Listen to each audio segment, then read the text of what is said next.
తాకట్లో ఉన్న మీ బంగారాన్ని విడిపించి ఆ రోజు ఆన్లైన్ రేటుకి కొంటాం. Sharma gold company.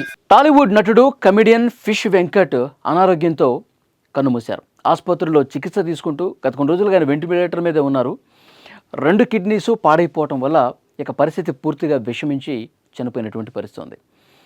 Fish Venkat ఆసుపత్రిలో ఉన్నప్పుడు ఆయనకి తగినటువంటి ఆర్థిక భరోసా రాలేదు.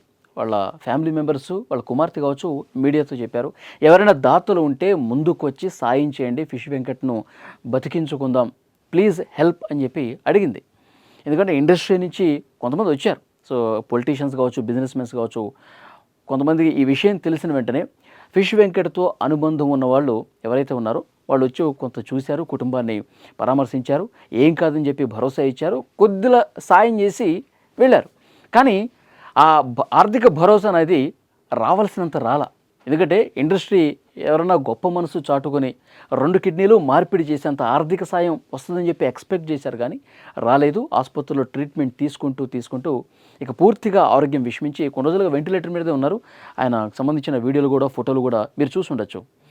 అయితే Suman TV entertainment CEO Roshan కూడా గతంలో చాలా సందర్భాల్లో ఫిష్ వెంకట్తో ఇంటర్వ్యూలు చేశారు. తర్వాత ఆయన కాలు బాగాలేనప్పుడు, షుగర్తో ఆయన ఇబ్బంది పడినప్పుడు కూడా ఆయన వెళ్ళి ఇంటర్వ్యూ చేశారు, ఆర్థికంగా కొంత సాయం చేశారు. మొన్న ఆసుపత్రిలో ఉన్నప్పుడు కూడా, ఆయన వెంటిలేటర్ మీద ఉన్నప్పుడు కూడా కుటుంబ సభ్యులతో మాట్లాడటం కావచ్చు, కొంత సుమన్ టీవీ హెల్ప్ చేసింది, కొంత ఆర్థిక సాయం చేసింది. కానీ ఒక ఛానల్ ఎంతవరకు ఏమాత్రం చేయగలదు?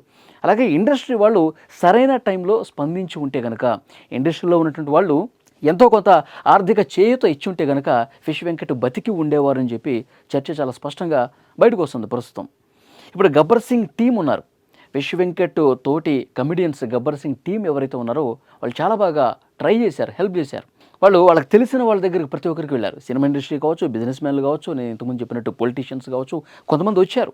ఆసుపత్రి వరకు వచ్చి కొంత సాయం చేసి కుటుంబ సభ్యులతో మాట్లాడి ధైర్యం చెప్పి వెళ్ళారు. కానీ 2 కిడ్నీలు మళ్ళీ మార్పిడి చేసేంత స్థాయిలో, పూర్తిగా 100% ట్రీట్మెంట్ చేసేంత స్థాయిలో ఆర్థిక భరోసా రాలా. వాళ్ళు కొంతలో కొంత హెల్ప్ చేశారు, దానికి అప్రిషియేట్ చేయాల్సిందే.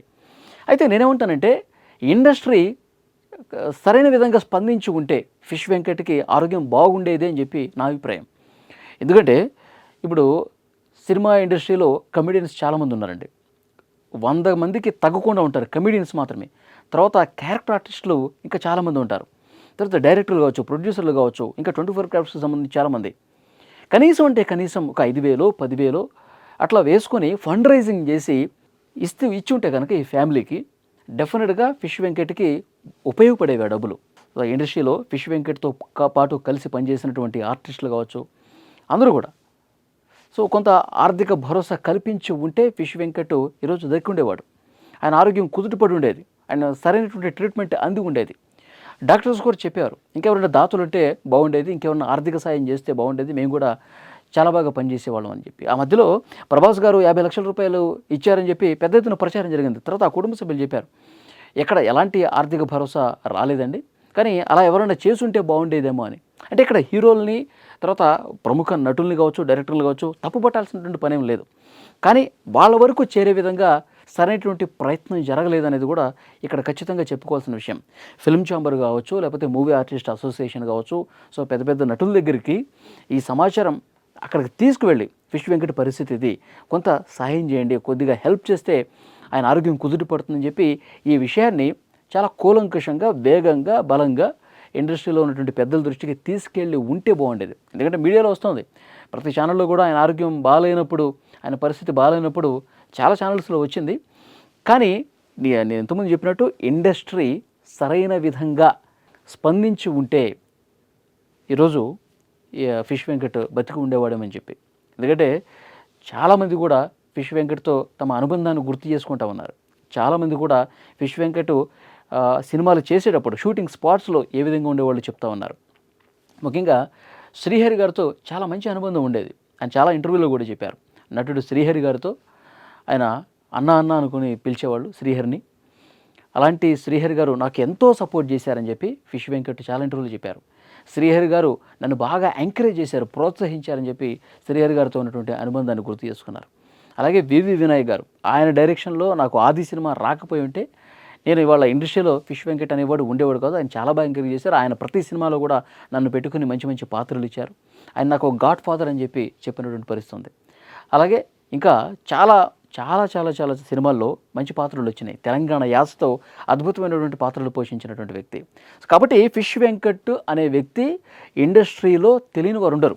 ఫిష్ వెంకట్ చేసినటువంటి కామెడీ చాలా బాగా గుర్తొస్తుంది. ఆది సినిమాలో ఆయన చెప్పిన ఒకే ఒక్క డైలాగు రాత్రికి రాత్రి ఆయన ఒక స్టార్ కమెడియన్గా గుర్తింపు సంపాదించారు. తొడగొట్టు చిన్న అంటాడు జూనియర్ ఎన్టీఆర్తో. జూనియర్ ఎన్టీఆర్ ఉగ్ర రూపం చూపిస్తాడు ఆ సీన్లో. లేచి నిలబడి తొడగొడితే మొత్తం షేక్ అయిపోతూ ఉంటుంది. సో అలాంటి ఒక మంచి పాత్ర చేశారు ఫిష్ వెంకట్. అట్లాగే ఇండస్ట్రీలో అనేక సినిమాల్లో పాత్రలు చేశారు. సో డెఫినెట్గా సినిమా ఇండస్ట్రీ తగిన విధంగా స్పందించి ఉంటే వాళ్ళు ఎంతో కొంత ఆర్థిక సాయం ఈ కుటుంబానికి చేసి ఉంటే గనక ఫిష్ వెంకట్ని బతికించిన పరిస్థితి ఉంటుంది. ఎందుకంటే ఇలాంటి కష్టకాలంలోనే కదా ఇండస్ట్రీ అంటే అదొక టీం. చాలా సందర్భాల్లో మన పెద్ద నటులు కావచ్చు, దర్శకులు, నిర్మాతలు చెప్తూ ఉండేవారు, సినిమా ఇండస్ట్రీ ఒక యూనిటీగా ఉండాలి, కష్టకాలంలో ప్రతి ఒక్కరు కూడా సహకరించుకోవాలి, కొంతలో కొంత మానవత్వాన్ని ప్రదర్శించాలని చెప్పి చాలామంది ఉపన్యాసాలు ఇస్తూ ఉంటారు. కానీ అది కార్యరూపం దాలిస్తే ప్రాక్టికల్గా కూడా అది వర్కౌట్ అయితే కనుక సో ఇలాంటి వాళ్ళు బతికే అవకాశం ఉంది.